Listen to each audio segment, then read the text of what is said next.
Hello, my name is AJ. I'm your HYPOXiX coach for today, and we have level 5.4 standing split pushing ipsilateral. Ipsilateral simply means held on one side of the body. It's the same side as your standing leg. So let's be on the same side together. I'm going to put my left leg forward first for this one. I'm going to hold the yellow band in my left hand. Now, if you're working with a HYPOXiX coach and they've suggested some other kind of resistance for you or sets or reps based on your assessment, you want to make sure to follow that because that's only going to optimize your program. Otherwise, this is a perfect foundational starting place. So let's begin. A 4-foot stride length always for the standing split.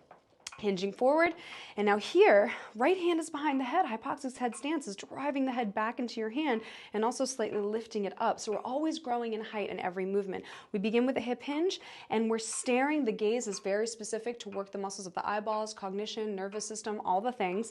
Joint mechanics here because I'm staring at my knee every single time I work to the hinge position, and then I'm finding a panoramic view when I come upright, taking a point in on my right, on my left, find it.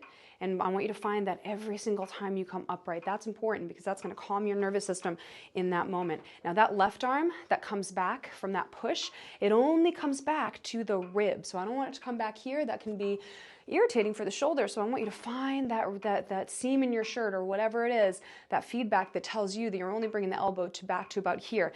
Now, when I'm hinged forward and when I'm hinged back, I want you to imagine that 80% of your body weight's on your front foot. Additionally, that front foot is pulling back toward that back foot as hard as you can. So if the floor were slippery, the foot would pull back like this. That's what I mean by ground resistance. We're increasing activity of our hamstrings, our glutes, and the front leg. I find this is really optimal for individuals, especially who've had hip impingement, right? Because we're decreasing that tension in the front of the hip joint by just increasing activity of those hip extensors. So it's good for the booty is basically what I'm saying. Okay, so here we go. We're pronated on the front foot, so we're going to put most of the weight on the big toe and the inner heel for this particular one. If you want to know why, read some of my blogs on pronating a front foot in a lunge. Okay, so we're here. We're pulling that front foot back. That's what I mean by ground resistance. We're pushing here in the hinge. Up. Don't let yourself move in the low back. Only hinge forward as much as you can without moving in the low back. Ooh, that booty. Now, we are at level 4 breathography. We're going to add 1 6-beat breath retention. 4-6-4 is your breath retention formula. We're loosening the ribbon on the exhale. We're keeping it loose on our breath retention, and we only pause the movement when we go to our engaged inhale. I know it's a lot of layers. Focus on 2 things to begin. Not moving in your low back when you hinge and come up, and staying connected to that breath cycle that I'm going to cue you through. So let's take it from our zip up, inhale. Hiss, 2, 3, 4, 5, inhale 1, inhale 2, and the knee, shh, panorama, loud shush, loosen the ribbon. You're holding 4, 3, 2, and a 1. Pause, inhale, panorama, stare at the knee, ground resistance. Shh. Loosen the ribbon. You're holding 6, 5, 4, 3, 2, and pause. Stare at the knee. Inhale, inhale, drive that head back.